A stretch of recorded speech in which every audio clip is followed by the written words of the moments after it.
Assalamualaikum warahmatullahi wabarakatuh. Perkenalkan, kami dari kelompok 6 dari kelas Fisika 6D yang beranggotakan Sinta Rimadani, Susi Wiasi, dan saya sendiri Syahla Tia Farha. Di sini kami akan mempresentasikan tentang bab 6, yaitu merumuskan tujuan pembelajaran. Selamat menyaksikan. Baik, kita akan menjelaskan tentang pengertian tujuan pembelajaran. Istilah tujuan pembelajaran khusus diterjemahkan dari frase spesifik instruksional objektifis yang mungkin tidak umum digunakan, mengingat kata instruksional telah diterjemahkan ke dalam bahasa Indonesia dengan pembelajaran, sehingga untuk menyesuaikan diberi istilah tujuan pembelajaran khusus.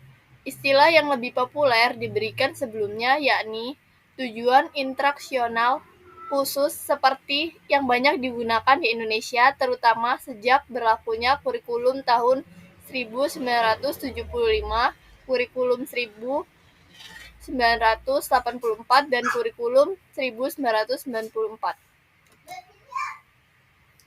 Menurut Acito 2012, Specific Instructional Objectives disebut pula sarana belajar learning objective yang banyak digunakan dalam model ADDIE, Analysis, Design, Development, Implementation, dan Evaluation.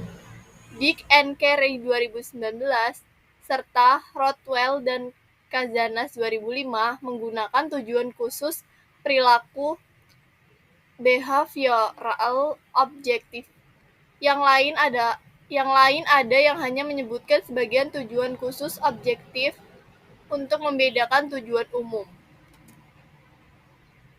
Georgia State University menurunkan definisi yang dikutip langsung dari bukunya Mager yang berjudul Preparing Instructional Objective sebagai berikut.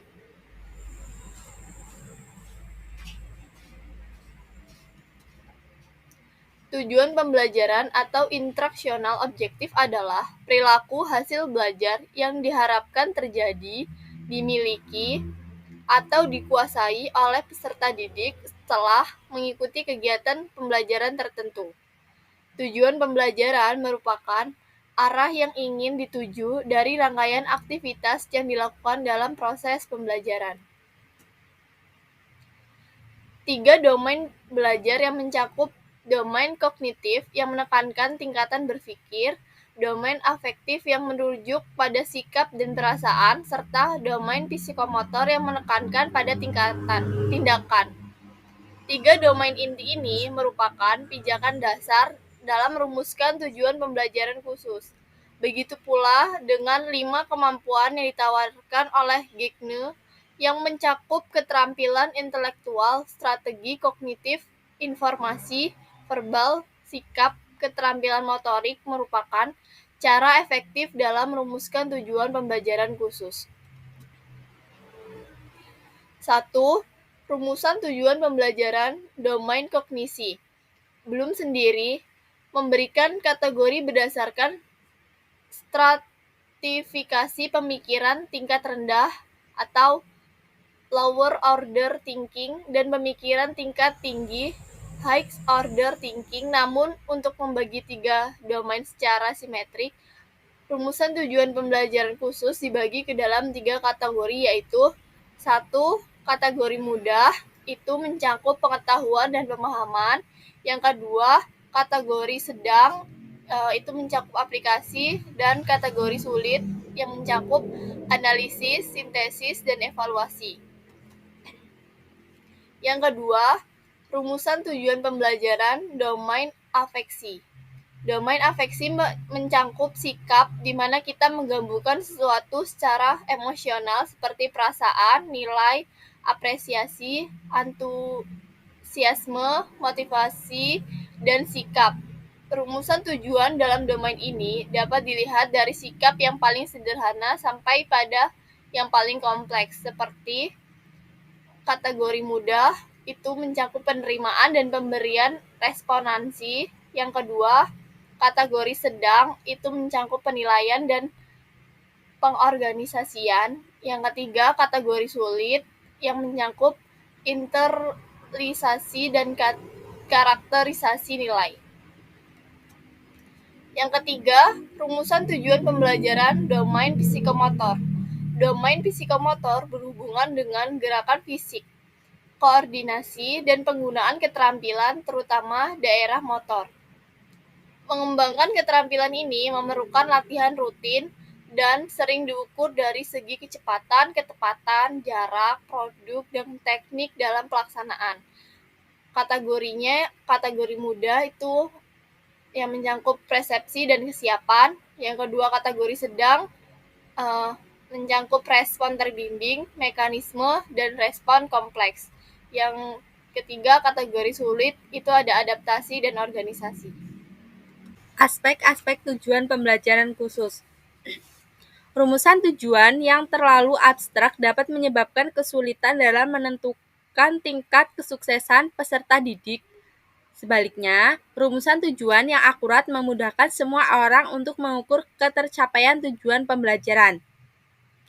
Namun, para pengembang pembelajaran pemula sering menemui kendala dalam mengembangkan rumusan tujuan pembelajaran yang memenuhi kriteria SMART: spesifik, measurable, attainable, realistic, dan target atau time bound. Di sini menjelaskan ciri semua akronim SMART seperti di bawah ini. Spesifik, yaitu tujuan yang hendak dicapai sebaiknya tidak terlalu umum dan abstrak, tetapi sesuatu yang diperlukan, langsung to the point saja yang menggambarkan hasil yang khusus.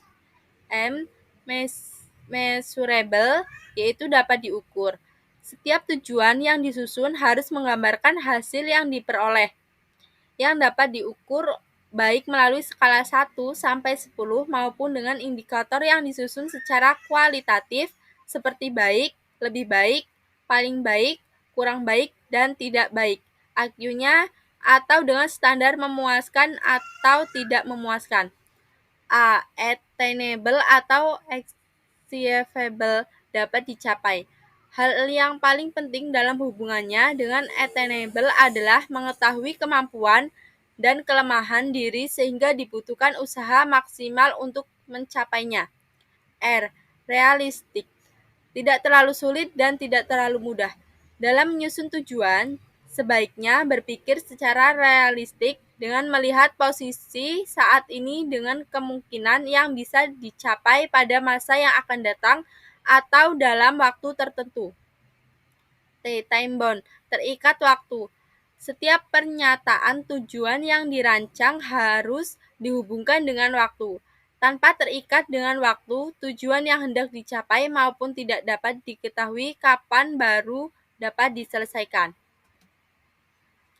Rumusan tujuan seharusnya memperhatikan aspek-aspek audience, behavior, a condition, and a degree, atau menyebutnya dengan istilah ABCD, di mana A. Audience, maksudnya individu yang belajar.